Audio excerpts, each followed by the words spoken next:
Guys Indian history में बहुत सारी बैटल्स हुई हैं और कई बैटल में जो है साफ तौर पे जीत होती है और कई बैटल में साफ तौर पे हार होती है। लेकिन गाइस 1576 में लड़ी गई battle of Haldi Ghati Indian history की ऐसी बैटल है जिसमें दोनों ही पार्टीज जो है जीत गई थी। तो गाइस ऐसा क्यों हुआ था और ये बैटल क्यों हुई थी, ये सब एनालिसिस हम इस वीडियो में करेंगे। तो वीडियो के साथ एंड तक जुड़े रहिएगा, बिल्कुल भी वीडियो को मिस मत करिएगा। तो बिना टाइम का वेस्ट करते हुए स्टार्ट करते हैं आज के इस वीडियो को। ओके गाइस, तो ये बैटल लड़ी गई थी मुगल वर्सेस मेवाड़ के बीच में, जो कि राजसमंद खामनौर राजस्थान में लड़ी गई थी 1576 में। आज के टाइम पीरियड में ये हल्दी घाटी पूरा पीला मैदान की तरफ दिखाई देगा, लेकिन आज से करीब करीब 400 से 500 साल पहले ये जो पूरा एरिया था ये बहुत ही ज्यादा प्रोमिनेंट प्लेस था इंडियन हिस्ट्री में, खास तौर से राजपूत हिस्ट्री में। तो गाइस जब बादशाह अकबर तख्त पे बैठे तो उन्होंने अपने एम्पायर को बहुत ज्यादा एक्सपेंड करना स्टार्ट कर दिया। कई जगह उन्होंने बहुत ज्यादा जंगें लड़ी और कई जगह जो है उन्होंने संधि प्रस्ताव रखे, यानी कि अलायंसेस रखे और पीस ट्रीटी के साथ उन्होंने एम्पायर को एक्सपेंड किया। ऐसे ही उन्होंने बहुत सारी चीजें जो थी काफी सारे एम्पायर्स के साथ अरेंज की थी। काफी सारे एम्पायर्स के बीच में इस तरह के समझौते हुए थे एम्परर अकबर से, जिसके बाद उनके एम्पायर्स मुगल एम्पायर में मिल गए। लेकिन गाइस पूरे इंडिया में एक ऐसा पोर्ट था जो कि उस टाइम पर बहुत ही इंपॉर्टेंट पोर्ट माना जाता था, जो कि था गुजरात की बंदरगाह, यानी कि गुजरात का पोर्ट बहुत ही इंपॉर्टेंट था उस टाइम पीरियड में। यहीं से होकर के दुनिया भर से ट्रेड करता था इंडिया, गुजरात के पोर्ट से होकर के। और यहाँ पर कोई भी प्रॉपर एडमिनिस्ट्रेशन नहीं था, जिस वजह से पायरेट वगैरह का अच्छा खासा कंट्रोल था यहाँ पर। तो एम्परर अकबर के लिए बहुत बड़ा थ्रेट था कि वो कोई भी चीज एक्सपोर्ट करते थे या मुगल एम्पायर कोई भी चीज एक्सपोर्ट करता था तो उसका सामान का बहुत ही हद तक जो है इनको टैक्स देना पड़ता था। पहली चीज तो वहाँ के लोकल महाराजाओं को, और उसके साथ साथ लुटेरे वगैरह का बहुत ज्यादा इन लोगों को डर रहता था हमेशा से। और प्लस जो हाजी लोग हज के लिए जाते थे उनको भी कई बार बहुत ज्यादा खतरा रहता था, हाजियों को बहुत ज्यादा खतरा रहा करता था यहाँ पर। जब मुगल एम्पायर अकबर के पास ये बात पहुंची तो उन्होंने जो है गुजरात के पोर्ट को कब्जा करने के लिए मुगल एम्पायर की टेरिटरी में मिलाने का सोच लिया और उन्होंने बस ये डिसाइड किया कि अब कुछ भी करके गुजरात पोर्ट को मुगल एम्पायर का हिस्सा बनाना है। लेकिन इनके बीच में जो सबसे बड़ी रुकावट थी वो थी राजपूताना, क्योंकि गाइस आगरा से लेकर के गुजरात के बीच में एक बहुत बड़ी स्टेट पड़ती थी राजपूताना की, मेवाड़ स्टेट। और मेवाड़ स्टेट किसी भी हाल में अपने आप को मुगल एम्पायर के अंडर आने नहीं देना चाहती थी। एम्परर अकबर ने एक नहीं दो नहीं कई बार उनके सामने प्रस्ताव रखे कि वो किसी भी तरह से अपने आप को सरेंडर कर दें और मुगल एम्पायर के अंडर आ जाएं, जिसकी वजह से मुगल एम्पायर बदले में उन्हें प्रोटेक्शन भी देगा, बहुत सारे अदर फैसिलिटीज भी मिलेंगी। लेकिन महाराणा प्रताप कहाँ झुकने वाले थे। और फिर इसी के साथ गाइस इंडियन हिस्ट्री की एक ऐसी बैटल का जन्म हुआ जिसकी मिसालें आज तक दी जाती हैं, the great battle of Haldi Ghati.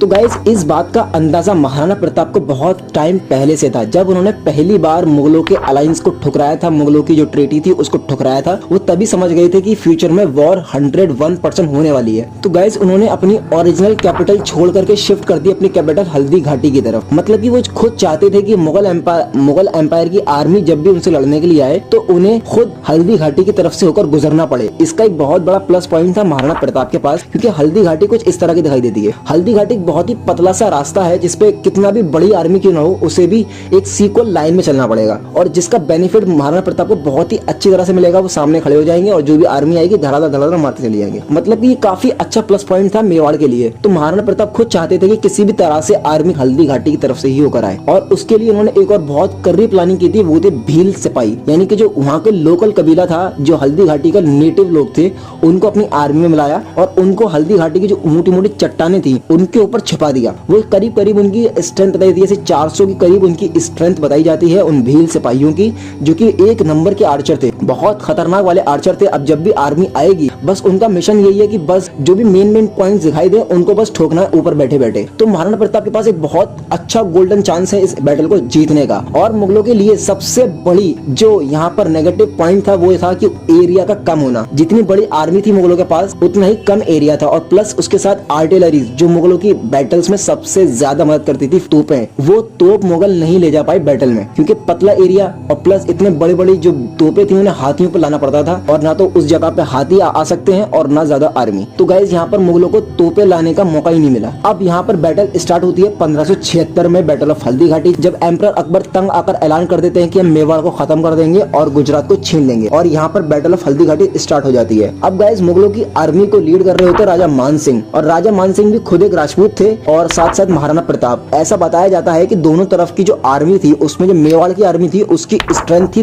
3000 और यहाँ मुगलों की आर्मी की स्ट्रेंथ थी 10,000। प्लस मेवाड़ के पास 400 भील सिपाही थे और मुगलों के पास सिपाही या भील या आर्चर एक भी नहीं था। और दोनों तरफ से जो हाथी थे वो अननोन थे और तोपे दोनों में से किसी के पास भी नहीं थी। मेवाड़ के पास तोपे थी नहीं और मुगलों के पास तोपे ले जाने का टाइम नहीं मिला और प्लस तोपे ले जाने की जगह भी नहीं थी वो। और जो लीडर की बात करें तो मुगलों की तरफ से थे 16 लीडर जो कि पूरे आर्मी को लीड कर रहे थे और मेवाड़ की तरफ से थे 15 लीडर जो पूरी आर्मी को लीड कर रहे थे, जिनमें मेन फिगर थे मेवाड़ में महाराणा प्रताप जो कि खुद किंग भी थे और पूरी आर्मी को लीड भी कर रहे थे। और मुगलों की तरफ से मेन फिगर थे राजा मानसिंह जो पूरी आर्मी को लीड कर रहे थे। बैटल की शुरुआत में राजपूत बहुत ही स्पीड से जीतते चले जाते हैं और जितने भी मुगल सिपाही थे उनको बस अब यही लगता है कि हम किसी भी वक्त बैटल हार सकते हैं। इसी पर्टिकुलर पॉइंट पर गाइस मुगलों के जो कमांडर थे मान सिंह, उन्होंने बहुत ही तगड़ा दिमाग लगाया और सारी आर्मी को एक साथ अटैक करने के लिए बोला। और जब सारी आर्मी ने एक साथ अटैक किया, जो हल्दी घाटी का नैरो रास्ता था उसको पार करके जो main battle ground plain area था वो वहां पर एंटर हो गए। अब यहाँ पर स्टार्ट होती है गाइस मेन हल्दी घाटी की बैटल। तो गाइस जब आर्मी मेन बैटल ग्राउंड में आती है तो यहाँ पर मेन हल्दी घाटी की बैटल स्टार्ट होती है जो कि इंडियन हिस्ट्री के सबसे डेडलीस्ट बैटल भी कह सकते हैं, मतलब कि one of the most deadliest battle कह सकते हैं कि जितनी भी बैटल्स हुई हैं उनमें सबसे खतरनाक बैटलों में से एक बैटल हुई थी यहाँ पर, जिसमें गाइस दोनों तरफ से खून की नदियां बह गई थी दोनों साइड से। और यहाँ पर मुगलों की तरफ से जो मेवाड़ के जो सिपाही थे यानी कि जो लीडर थे मेवाड़ के मेन जो लीडर थे उनमें से 10 leader on the spot battle ground में मारे गए थे, 10 लीडर। और यहाँ पर मुगलों की तरफ से सिर्फ एक लीडर मारे गए थे बहलोल खान, जिनको बीच में से काट दिया था महाराणा प्रताप ने। अब गाइस बैटल बहुत देर तक चलती रही थी लेकिन यहाँ पर मुगलों की आर्मी की स्ट्रेंथ भी ज्यादा थी, प्लस एडवांस टेक के वेपन्स थे और काफी स्किल्ड वॉरियर थे मुगलों के पास, जिसका एक्सपेक्टर मुगलों को जाकर मिला बैटल ग्राउंड में। जिसके बाद गाइस मुगलों ने काफी अच्छी परफॉर्मेंस दिखाई बैटल में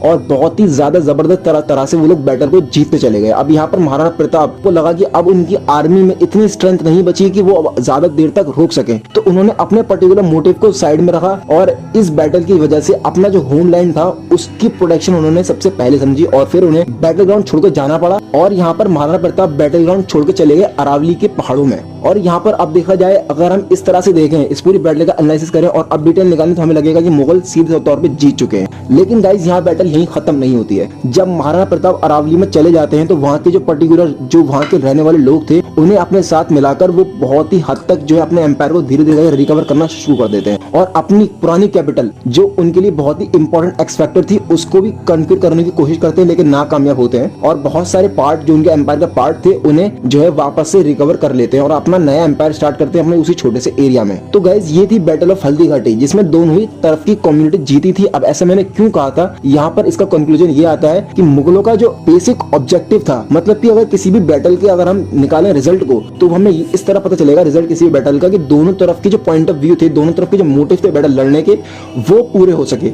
मतलब कि कोई भी बैटल अगर कोई भी पर्टिकुलर इंसान लड़ता है तो उसका एक पीछे एक मोटिव होता है कि उसको ये मोटिव अचीव करना है। अब यहाँ बादशाह अकबर का जो मोटिव था, उनका मोटिव था कि किसी भी तरह से गुजरात की जो पोर्ट है उसको मुगलों के अंडर लाना है, जिसके लिए सबसे बड़ी रुकावट बन रहा था मेवाड़ का बहुत बड़ा पोर्शन। तो उस पोर्शन में मुगल एम्पायर अकबर ने कंक्यूर किया और गुजरात पोर्ट को अपने एम्पायर में मिला लिया। अब यहाँ पर महाराणा प्रताप जिनका पर्टिकुलर मोटिव यही था कि मुगलों के बीच में खुद को सर्वाइव करवाना है, तो गाइस उन्होंने भी यही किया, अपने एम्पायर के बहुत सारे हिस्से को रिकवर किया और अपना दोबारा से एक एम्पायर स्टार्ट कर दिया। और यहाँ पर उन्होंने अपने मोटिव को भी सर्वाइव रखा और मुगलों के बीच में सर्वाइव करने में कामयाब रहे। तो गाइस यही थी बैटल ऑफ हल्दी घाटी जो कि इंडियन हिस्ट्री की बहुत ही ज्यादा डेडलीस्ट बैटल मानी जाती है। अगर गाइस बात करें कैजुअलिटीज की तो मुगलों की तरफ से 300 से लेकर के 400 सिपाही तक on the spot battle ground मारे गए थे, बहुत सारे जख्मी हुए थे और मेवाड़ सोर्सेस के हिसाब से 1600 सिपाही उनके मारे गए थे, यानी कि 1600 वॉरियर्स ऑन द स्पॉट और बहुत सारे जख्मी होने के बाद मर गए थे, ऐसा मेवाड़ सोर्सेस का कहना है।